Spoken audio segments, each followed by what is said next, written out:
it's Shari, and today I'm going to be making this sweet Christmas card. So I'm going to be using the new How You Bean Christmas Cookie add-on set, along with Thanks a Latte for that hot cocoa cup, holiday helpers for those cute little elves, and then of course I'm going to use the original How You Bean set for the jar for the cookies to go in. And I'll have a couple other sets when I get to my sentiments that I'll share with you then. So I'm going to start by stamping out my images. I've got a piece of white cardstock here already in my MISTI, and I'm just going to pull off all the images that I'm going to use and load them in my MISTI so I can stamp them all at once. So I'm going to need the jar, and I've got a couple elves. I need the jar lid, and then I'm going to use some individual cookies. I'm not going to stamp the big pile of cookies yet because that's going to go in the jar. So you'll see here in just a little bit how we're going to do that. Got the candy cane from Thanks a Latte and the mug as well. And we'll stamp the inside of the mug too. I'm going to be using some jet black ink because I'm going to do Copic coloring on all these images. So I'm just going to ink all those up and stamp them right onto my cardstock. And you can see I kind of missed a piece, but that's the beauty of the MISTI. I can stamp it again. So you can see I have lined up the cookies inside the jar. I've also lined up the hot cocoa with the marshmallows that go inside the cup. And then I'm going to stamp two more elves as well so that I have plenty of elves for my scene. So I can just close the lid and pick up those stamps, and they're going to be perfectly placed in my jar and my mug down there. And then I'll just ink up these and finish off all my stamping.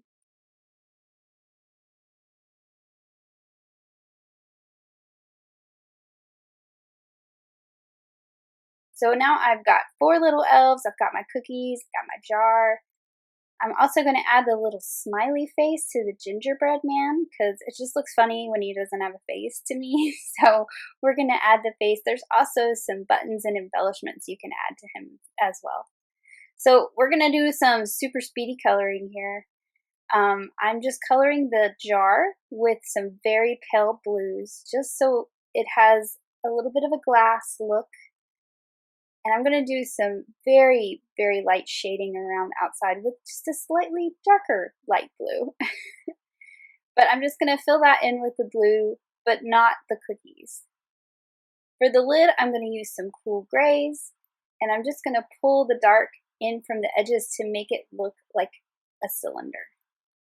Now for my cookies, I am going to color in the sugar cookie part, and then I will go in with each color and color in the icing. And I'm just putting a little bit darker on the outsides and some lighter on the inside. For the tree, I used the same color of green, but I put a little more ink on the outside and a little less in the middle. And finally for the bell, I'm going to use some red. You can see I colored the gingerbread man in some darker browns because to me it looks funny for him to be a sugar cookie because in my brain he's gingerbread, so he's darker. And then I'm going to color in my little elves. I'm just varying their hair color and their outfits. I don't want them all to look exactly the same, but I am keeping them in traditional reds and greens. I'm using a more traditional green, but I'm also using that paler yellowy green that you see there on the right.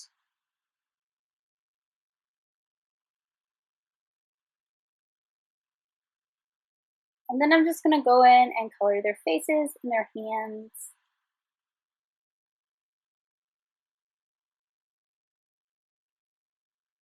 And then finally, I'm going in with a very pale cool gray and just highlighting the edges of the marshmallows, and then I'm coloring in my hot cocoa.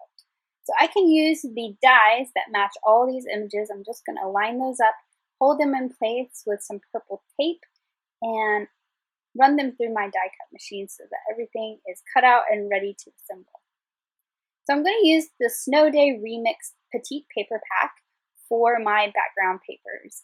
And I thought that the white with the little holly berries and leaves would be perfect for the background because it's not too busy, because I have a lot of images that are going to go on this card.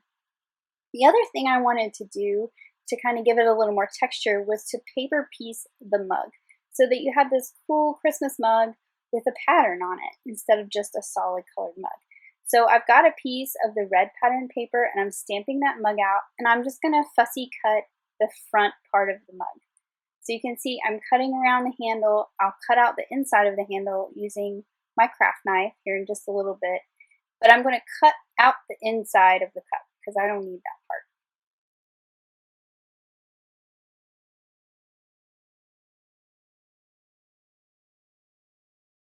Now you could cut that little piece with your scissors if you're really good at it.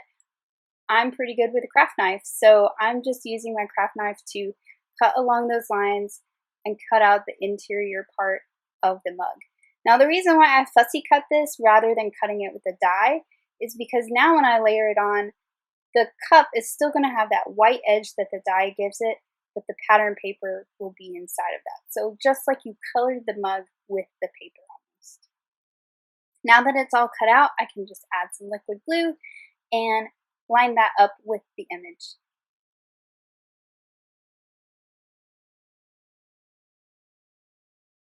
Now you could also do the same for the top, but I decided to color it, which you'll see here in just a minute. But I'm also going in with a very pale warm gray marker and just pulling some color from the sides to kind of give it some shadow so it's not so flat looking.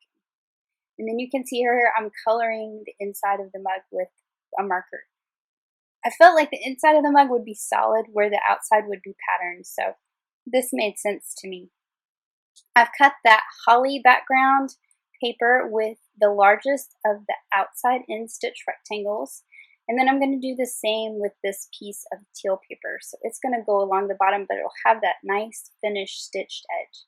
You can see I traded out my card base for a kraft card base. I just thought that would look better. You could see the border a little better with the white paper than you could with the white card base. So I'm just layering my pieces together. That teal piece on the bottom to kind of create the ground for all of my images to sit on. And then I'm just going to put the whole panel onto the kraft card base, leaving a little thin mat all the way around. So now to assemble some pieces. So I thought these little elves would be really cute, kind of peeping out behind all these goodies like they left them for Santa. So I'm going ahead and putting my elves on my jar of cookies, just peeping out from the top and the side. I'm going to go ahead and stamp with the Yeti ink some icing details just on a couple of the cookies. The Yeti ink gives a nice faded, subtle icing look. I've added some thin foam squares to the back of the jar and the elves to pop them up a little bit. And then I have added some thicker foam squares to my candy cane, so it is popped up a little bit more. I'm going to do the same with the coffee cup. I'm putting the thin ones where I know it's going to overlap the jar, and then the thick ones where I know it's going to touch the card base. This gives some different levels of dimension to your card without extra thickness. Now for my little elf behind the cookie and the coffee cup, she didn't quite fit because I had my foam back there, so I'm just cutting off the bottom so that she can get tucked behind there. I'm putting the thin ones on her so that she is behind the coffee cup. And then I felt like it was a little bit off balance. There was more on the right than the left, so I'm just taking that extra cookie I colored and I'm just going to tuck it behind the candy cane and the elf on the left side. Now for my sentiment, I'm using the new Offset Sayings Christmas set, but I'm just using the little ones at the top. So it's going to say, "May your holidays be sweet." So I'm going to white emboss these on the rainforest cardstock. I've used my powder tool, so I have anti-static, and I'm stamping out the "May your" and "Holidays be." I'm going to go ahead and use some white embossing powder and then heat that up with my heat tool to melt it. And you can see I've got those spread out from each other. It's because I'm going to cut them apart into some little rectangular banner type pieces. So I'm just spacing them apart so I've got some room. Now I wanted the sweet to kind of stand out a little bit more. So I'm going to use Riley's ABCs and I'm going to spell out the word sweet. Again, I'm going to space it a little bit further down from the other ones because I'm going to be cutting these apart. Using alphabet sets like this is a great way to kind of mix up fonts. I really wish that that Offset Saying set had the word sweet, but it just doesn't, so I'm making it my own. Again, I'm inking it up with the clear ink, and I'll just stamp that down, add the white embossing powder, and then heat that up with my heat tool.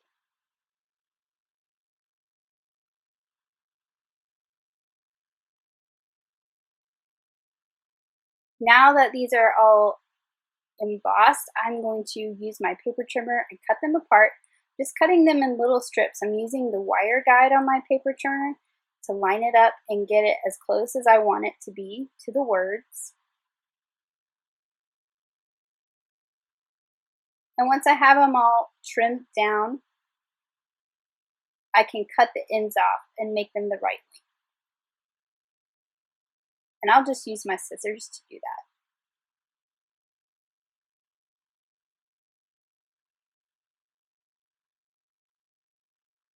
So you can see how they're going to fit right there in that top right corner.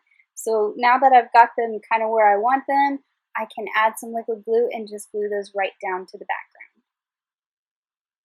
You could also pop these up on foam adhesive if you wanted to, but I had a lot of dimension already happening here, so I just decided to stick them right to the background.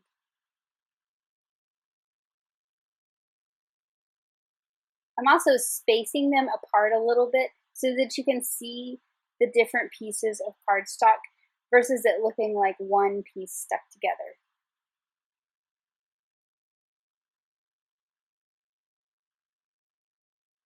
Now I'm also going to stamp a sentiment on the inside that says peace, joy, love, and cookies. And this is also from the Christmas cookie add-on set.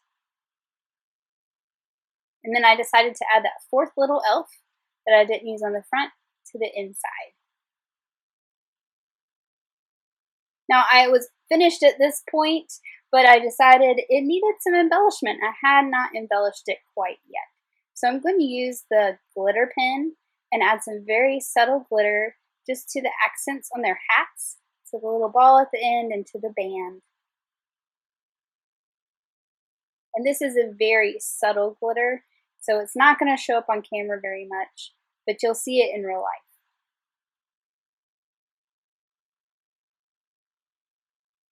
And then finally, something I've been wanting to do on these cookies is to add some sugar. So I'm just adding a little bit of accent with my glue tube here.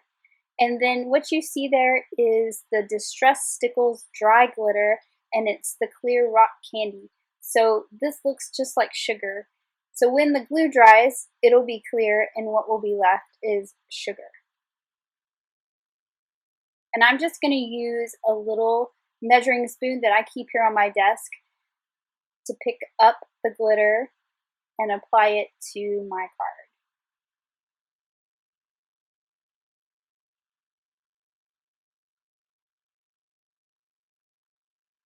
Now you can kind of see the glue right now, but like I said, when it dries, it'll be clear, and then the sugar will just be a nice subtle shimmer. Not as in your face as glitter, it is going to look more like sugar. So I don't know if you can see it, but there is the sugary cookies, and that is the finished card. So here's another look at it. You can see that sugar is very subtle there. And then here is the inside of the card. Thanks for watching. Have an amazing day. Bye.